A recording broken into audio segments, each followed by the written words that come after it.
हरिः ओम्। श्रीमद्वाल्मीकीय रामायणे अरण्यकांडे पंचविंशः सर्गः। राक्षसों का श्रीराम पर आक्रमण और श्री रामचंद्र जी के द्वारा राक्षसों का संहार। अवष्टब्धधनुं रामं क्रुद्धं तं रिपुघातिनं ददर्शाश्रममागम्य खरः सह पुरस्सरैः तं दृष्ट्वा सगुणं चापमुद्यम्य खरनिस्वनं रामस्याभिमुखं सूतं चोद्यतामित्यचोदयत्। खर ने अपने अग्रगामी सैनिकों के साथ आश्रम के पास पहुंचकर क्रोध में भरे हुए शत्रुघाती श्रीराम को देखा, जो हाथ में धनुष लिए खड़े थे। उन्हें देखते ही अपने तीव्र टंकार करने वाले प्रत्यंचा सहित धनुष को उठाकर सूत को आज्ञा दी, मेरा रथ राम के सामने ले चलो। सखरस्याज्ञया सूतस्तुरगान् समचोदयत् यत्र रामो महाबाहुरेको धुन्वन् धनुस्थितः। खर की आज्ञा से सारथी ने घोड़ों को उधर ही बढ़ाया जहां महाबाहु श्रीराम अकेले खड़े होकर अपने धनुष की टंकार कर रहे थे। तंतु निष्पतितं दृष्ट्वा सर्वतो रजनीचराः मुंचमाना महानादं सचिवा पर्यवारयन्। खर को श्रीराम के समीप पहुंचा देख श्येनगामी आदि उसके निशाचर मंत्री भी बड़े जोर से सिंहनाद करके उसे चारों ओर से घेर कर खड़े हो गए। सतेषां यातु धानानां मध्ये रथगतः खरः बभूव मध्ये ताराणां लोहितांग इवोदितः। उन राक्षसों के बीच में रथ पर बैठा हुआ खर तारों के मध्य भाग में उगे हुए मंगल की भांति शोभा पा रहा था। ततः शरसहस्रेण राममप्रतिमौजसम् अर्दयित्वा महानादं ननाद समरे खरः। उस समय खर ने समरांगण में सहस्रों बाणों द्वारा अप्रतिम बलशाली श्रीराम को पीड़ित सा करके बड़े जोर से गर्जना की। ततस्तं भीमधन्वानं क्रुद्धा सर्वे निशाचराः रामं नानाविधैशस्त्रैरभ्यवर्षन्त दुर्जयम्। तदनंतर क्रोध में भरे हुए समस्त निशाचर भयंकर धनुष धारण करने वाले दुर्जय वीर श्रीराम पर नाना प्रकार के अस्त्र शस्त्रों की वर्षा करने लगे। मुद्गरैरायसैशूलै प्रासै खड्गे परश्वधैः राक्षसा समरे शूरं निजघ्नूरोष तत्पराः। उस समरांगण में रुष्ट हुए राक्षसों ने शूरवीर श्रीराम पर लोहे के मुद्गरों, शूलों, प्रासों, खड्गों और फरसों द्वारा प्रहार किया। ते बलाः कसंकाशा महाकाया महाबलाः अभ्यधावन्त काकुस्तं रथैर्वाजिभिरेव च गजै पर्वतकूटाभै रामं युद्धे जिगांसवः। वे मेघों के समान काले, विशालकाय और महाबली निशाचर रथों, घोड़ों और पर्वत शिखर के समान गजराजों द्वारा ककुस कुलभूषण श्रीराम पर चारों ओर से टूट पड़े। वे युद्ध में उन्हें मार डालना चाहते थे। तेरामेशर वर्षाणि व्यसृजन् रक्षसां गणाः शैलेन्द्रमिव धाराभिर्वर्षमाणा महाघनाः। जैसे बड़े बड़े मेघ गिरिराज पर जल की धाराएं बरसा रहे हों, उसी प्रकार वे राक्षसगण श्रीराम पर बाणों की वृष्टि कर रहे थे। सर्वै परिव्रतो रामो राक्षसै क्रूरदर्शनैः तितिष्विव महादेवो वृतः पारिषदांगणैः। क्रूरतापूर्ण दृष्टि से देखने वाले उन सभी राक्षसों ने श्रीराम को उसी प्रकार घेर रखा था जैसे प्रदोष संज्ञक तिथियों में भगवान शिव के पार्षद गण उन्हें घेरे रहते हैं।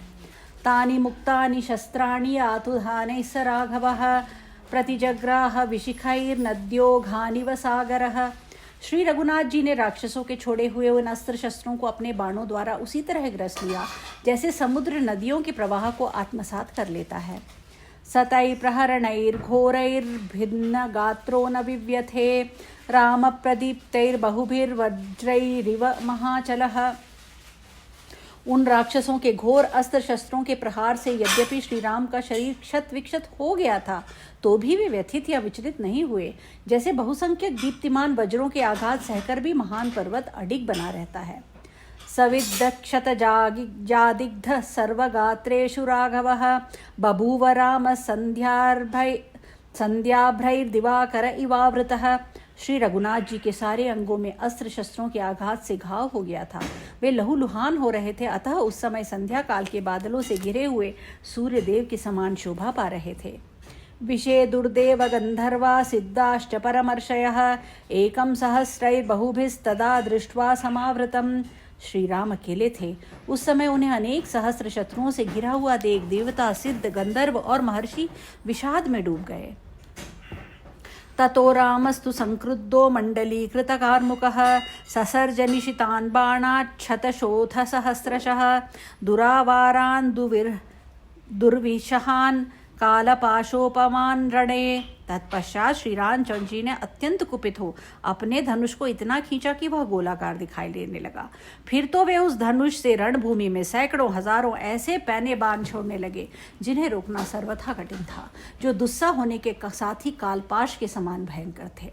मुमोचलीलया कंकपत्रान् कांचनभूषणान् तेशरा शत्रुसैन्येषु मुक्ता रामेण लीलया आददूरक्षसां प्राणान् पाशा कालकृता इव। उन्होंने खेल खेल में ही चील के परों से युक्त असंख्य सुवर्ण भूषित बाण छोड़े। शत्रु के सैनिकों पर श्री राम द्वारा लीला पूर्वक छोड़े गए वे बाण कालपाश के समान राक्षसों के प्राण लेने लगे। भित्वा राक्षस देहांस्तांस्तेशरा रुधिराप्लुताः अंतरिक्षगता रेजुर्दीप्ताग्निसमतेजसः। राक्षसों के शरीरों को छेद कर खून में डूबे हुए वे बाण जब आकाश में पहुंचते तब प्रज्वलित अग्नि के समान तेज से प्रकाशित होने लगते थे। असंख्येयास्तु रामस्य सायकाश्चापमण्डलात् विनिष्पेतुरतीवोग्रा रक्षः प्राणापहारिणः। श्री राम के मंडलाकार धनुष से अत्यंत भयंकर और राक्षसों के प्राण लेने वाले असंख्य बाण छूटने लगे। तैर्धनूंषि ध्वजाग्राणि चर्माणि कवचानि च बाहून् सहस्ताभरणानूरून् करिकरोपमान् चिच्छेद राम समरे शतशोथ सहस्रशः। उन बाणों द्वारा श्री राम ने समरांगण में शत्रुओं के सैकड़ों हजारों धनुष ध्वजाओं के अग्रभाग, ढाल, कवच, आभूषणों सहित भुजाएं तथा हाथी की सूंड के समान जांघें काट डाली। हयान कांचन सन्नाहान रथयुक्तान ससारथीन गजांश्च सगजारोहान सहयांसादिनस्तदा चिच्छिदुर्भिदुश्चैव रामबाणागुणच्युताः पदातीन समरे हत्वा ह्यनयद्यमसादनम्। प्रत्यंचा से छूटे हुए श्री राम के बाणों ने उस समय सोने के साजबाज एवं कवच से सजे और रथों में जुटे हुए घोड़ों, सारथियों, हाथियों, हाथी सवारों, घोड़ों और घुड़सवारों को भी छिन्न भिन्न कर डाला। इसी प्रकार श्री राम ने समर भूमि में पैदल सैनिकों को भी मारकर यमलोक पहुंचा दिया। ततो नालीकनाराचैस्तीक्ष्णाग्रैश्च विकर्णिभिः भीममार्तस्वरं चक्रुश्छिद्यमाना निशाचराः। उस समय उनके नालीक, नाराच और तीखे अग्रभाग वाले विकर्णी नामक बाणों द्वारा छिन्न भिन्न होते हुए निशाचर भयंकर आर्तनाद करने लगे। तत्सैन्यं विविधैर्बाणैर्दितं मर्मभेदिभिः न रामेण सुखं लेभे शुष्कं वनमिवाग्निना। श्री राम के चलाए हुए नाना प्रकार के मर्मभेदी बाणों द्वारा पीड़ित हुई वह राक्षस सेना आग से जलते हुए सूखे वन की भांति सुख शांति नहीं पाती थी। केचिद् भीमबलाशूरा प्रासान् शूलान् परश्वधान् चिक्षिपुपरमक्रुद्धा रामाय रजनीचराः। कुछ भयंकर बलशाली शूरवीर निशाचर अत्यंत कुपित हो श्री राम पर प्रासों, शूलों और फरसों का प्रहार करने लगे। तेषां बाणैर्महाबाहु शस्त्राण्यावार्य वीर्यवान् जहार समरे प्राणान् चिच्छेद च शिरोधरान्। परंतु पराक्रमी महाबाहु श्री राम ने रणभूमि में अपने बाणों द्वारा उनके उन अस्त्र शस्त्रों को रोककर उनके गले काट डाले और प्राण हर लिए। ते छिन्न शिरसस्पेतुश्छिन्न चर्मशरासनाः सुपर्णवाता विक्षिप्ता जगत्यां पादपायथा अवशिष्टाश्च ये तत्र विषण्णास्ते निशाचराः खरमेवाभ्यधावन्त शरणार्थं शराहताः। सिर, ढाल और धनुष के कट जाने पर वे निशाचर गरुड़ के पंख की हवा से टूटकर गिरने वाले नंदनवन के वृक्षों की भांति धराशायी हो गए। जो बचे थे वे राक्षस भी श्री राम के बाणों से आहत हो विषाद में डूब गए और अपनी रक्षा के लिए खर के पास ही दौड़ गए। तान् सर्वान् धनुरादाय समाश्वास्य च दूषणः अभ्यधावत् सुसंक्रुद्ध क्रुद्धं क्रुद्ध इवान्तकः। परंतु बीच में दूषण ने धनुष लेकर उन सबको आश्वासन दिया और अत्यंत कुपित हो रोष में भरे हुए यमराज की भांति वह क्रुद्ध होकर युद्ध के लिए डटे हुए श्री रामचंद्र जी की ओर दौड़ा। निवृत्तास्तु पुनः सर्वे दूषणाश्रय निर्भयाः राममेवाभ्यधावन्त सालताल शिलायुधाः। दूषण का सहारा मिल जाने से निर्भय हो वे सबके सब फिर लौट आए और साखू, ताड़ आदि के वृक्ष तथा पत्थर लेकर पुनः श्री राम पर ही टूट पड़े। शूलमुद्गरहस्ताष्टपाशहस्ता महाबलाः सृजन्तः शरवर्षाणि शस्त्रवर्षाणि संयुगे। उस युद्ध स्थल में अपने हाथों में शूल, मुद्गर और पाश धारण किए वे महाबली निशाचर बाणों तथा अन्य अस्त्र शस्त्रों की वर्षा करने लगे। द्रुमवर्षाणि मुच्यन्तः शिलावर्षाणि राक्षसाः तद्बभूवाद्भुतं युद्धं तुमुलं रोमहर्षणं रामस्यास्य महाघोरं पुनस्तेषां च रक्षसाम्। कोई राक्षस वृक्षों की वर्षा करने लगे तो कोई पत्थरों की। उस समय इन श्री राम और उन निशाचरों में पुनः बड़ा ही अद्भुत महाभयंकर घमासान और रोमांचकारी युद्ध होने लगा। ते समन्तादभिक्रुद्धा राघवं पुनरार्दयन् ततः सर्वा दिशो दृष्ट्वा प्रदिशश्च समावृताः। राक्षसैः सर्वतः प्राप्तैः शरवर्षाभिरावृतः सकृत्वा भैरवं नादमस्त्रं परमभास्वरं समयोजयद् गान्धर्वं राक्षसेषु महाबलः। वे राक्षस कुपित होकर चारों ओर से पुनः श्री रामचंद्र जी को पीड़ित करने लगे। तब सब ओर से आए हुए राक्षसों से संपूर्ण दिशाओं और उपदिशाओं को घिरी हुई देख बाण वर्षा से आच्छादित हुए महाबली श्री राम ने भैरव नाद करके उन राक्षसों पर परम तेजस्वी गांधर्व नामक अस्त्र का प्रयोग किया। ततः शरसहस्राणि निर्ययुश्चापमण्डलात् सर्वादश दिशो बाणैरापूरयन्त समागतैः। फिर तो उनके मंडलाकार धनुष से सहस्रों बाण छूटने लगे। उन बाणों से दसों दिशाएं पूर्णतः आच्छादित हो गईं। नाददानं शरान् घोरान् विमुञ्चन्तं शरोत्तमान् विकर्षमाणं पश्यन्ति राक्षसास्ते शरार्दिताः। बाणों से पीड़ित राक्षस यह नहीं देख पाते थे कि श्री रामचंद्र जी कब भयंकर बाण हाथ में लेते हैं और कब उन उत्तम बाणों को छोड़ देते हैं। वे केवल उनको धनुष खींचते देखते थे। शरान्धकारम् आकाशम् आवृणोत् सदिवाकरं बभूवावस्थितो राम प्रक्षिपद्दिवतांचरान्। श्री रामचंद्र जी के बाण समुदाय रूपी अंधकार ने सूर्य सहित सारे आकाश मंडल को ढक दिया। उस समय श्री राम उन बाणों को लगातार छोड़ते हुए एक स्थान पर खड़े थे।